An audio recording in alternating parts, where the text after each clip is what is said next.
नमस्ते, प्रणाम। हम विशाल यादव। तो हम बहुत दिन से आप लोग के बीच में नहीं आ रहे थे, तो बहुत बिजी थे आजकल, तो इसके लिए मैं आप लोग के बीच में नहीं आ रहे थे। तो आज थोड़ा टाइम मिला है तो आप लोग के बीच में आया हूँ।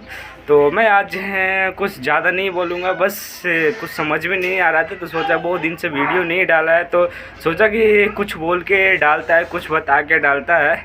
तो आज 3 दिन पहले खेसारी लाल का एक सॉन्ग आया था, छठ सॉन्ग।